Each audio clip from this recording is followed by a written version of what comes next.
Hello my friend and welcome. My name is Tim Beachum and this is my video on creating killer content on demand. I'm going to show you how I'm able to continuously create killer content time after time no matter what the niche market is. I always keep my ear to the ground because I love hearing all the latest SEO gossip that's out there. I was shocked to find out how many people go out of their way to avoid creating content for their site. I'm still not sure if they do this because they are lazy or they felt that their writing abilities may not be up to par. There are people who spend hundreds of dollars on software that is supposed to automate the content creating process. After a few months have gone by, they wonder why they still are not generating the revenue or the traffic that they desire. Am I saying that content creating software is bad? No, I am not. Not by any stretch of the imagination. I'm simply saying that I would not use a shovel to eat a bowl of cereal. I think that's a little overkill. Content creating software is nothing more than a tool, and every tool has its place. If you are one of those people who has invested in article writing software, you can still use it with extreme caution to drive traffic and build backlinks. The method I'm going to share with you in this video is what I call the 2-4-2 method. I'm going to take this a little further and not just give you my beliefs and theory on the subject matter. I'm going to actually show you the technique in action. If you follow the information that I'm going to share with you in this video, you will never have a problem creating content ever again. In fact, I will even go as far to say that you will forever put an end to having writer's block. There are many courses out there who charge big bucks just to share some outdated tips and strategies to help you get rid of writer's block. How do I know this? The answer is very simple. I was once a victim with some of those snake oil sellers. It wasn't like I set out to discover this strategy. I was simply looking for a way to rid myself from writer's block and to write compelling content that would move people to take whatever action I wanted them to when I wanted them to. As you start utilizing my 2-4-2 technique, it is important for you to keep in mind you have to start to find your own voice.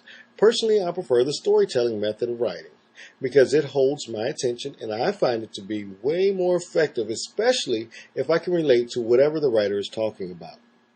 I know I got a little sidetracked. However, I thought it was important to mention that you should find your voice when creating your content. Try to keep it personable, and most importantly, be yourself. It is better to be the best number one you than a second-rate number two someone else. Back to the 2-4-2 method. It is very simple, and here is the breakdown and how you use it. You break your content up into paragraphs, 4 paragraphs, and then another 2 paragraphs. The first 2 paragraphs serve as an introduction. You explain to the reader what it is they are about to learn. The next 4 paragraphs will be used to teach the reader what it is you told them that they would learn in the first 2 paragraphs. So you're just paying up on your promise and you're giving what you promised, and it is best to deliver. The last 2 paragraphs are used to recap all of the things you have just shared in the previous 4 paragraphs. The last paragraph should be used to deliver your call to action. For example, go sign up for my newsletter, join my list, or buy my awesome product. Now let me go over that briefly. I think I messed up somewhere in there, but that's okay. It's fine. I'm not feeling too well, and I just woke up, and the coffee's still boiling in there. In the first 2 paragraphs, you want to tell the individual, hey, look, here's what you want to get out of this content, and if you're looking for this, you should definitely be reading this article in its entirety. In the next 4 paragraphs, you're going to give the user or the reader what you promised to deliver on. In the last 2 paragraphs, you want to teach them what you already taught them. You're just recapping. Hey, look, I'm sure you found a value in this article, and if you did, hey, do this. Sign up for my newsletter. Give me your email. Give me a call. Whatever it is you want them to do, you tell them. It is one thing for me to sit here and tell you about my technique, but that will not do you any good.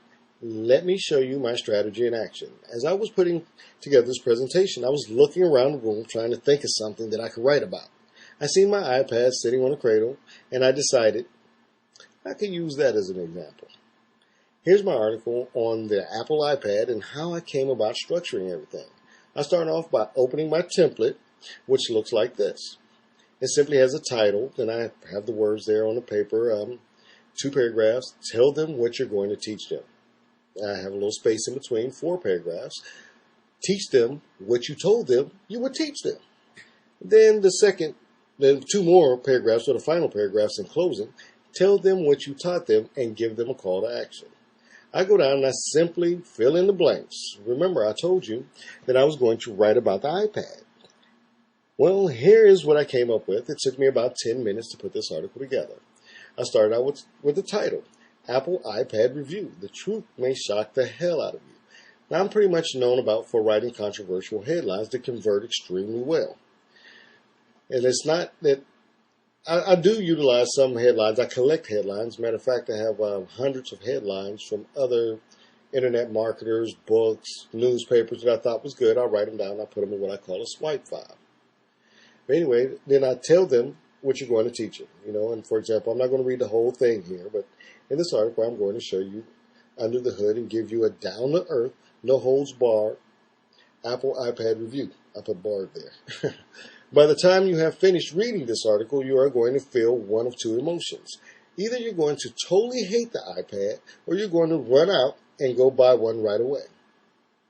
Now that paragraph, the only job of that paragraph is to inform them what they're going to get and to encourage them to read on to the second paragraph. It is only fair that I warn you, this is not one of those reviews where I just repeat crap that you can find all over the internet. I actually own an Apple iPad, and I promise you I will pull back the covers and reveal to you the good, the bad, and the ugly. If it was possible for them to come up with some sort of smudge-proof glass, that would have been nice. Speaking of smudge glass, I was shocked that you did not get the little cloth with the iPad. I paid $800, did not get the cloth. Urgh. Now that's to encourage them to read it. Anybody who actually purchased the iPad, that's been one of the common things that's been posted all over the forums and all over review sites. People wonder, why didn't they get that little cloth included in there? Then I went on ahead, I filled out my next 4 paragraphs, which, at first glance, I found the iPad stunningly breathtaking. From all outward appearances, Apple had done it again. They knocked another one out of the park. With childlike anticipation, I was excited as I waited for the unit to turn on. Although it only took a few seconds, it seemed like a lifetime. And I go on and let's go down into the last paragraph, which is the 4th paragraph in this section, which leads into my closing. We were taught to type by placing our fingers on the home row keys. Since the unit has a touch screen, this is not going to happen. You have to let your fingers sort of hover above the keyboard. Very weird, I know. Or at least, in my opinion, it is. I opted to buy a wireless Bluetooth keyboard, which seems to be working pretty good for me. And I lead into my last 2 paragraphs, and you can see in my closing paragraph, I want to hear from you. Take the time to come join my list and tell me what you think about my blog. I have tons of reviews and tech-related information. Or if you think that my articles suck and I should take a flying leap, come tell me. And then I will put a link there for them to come visit my blog.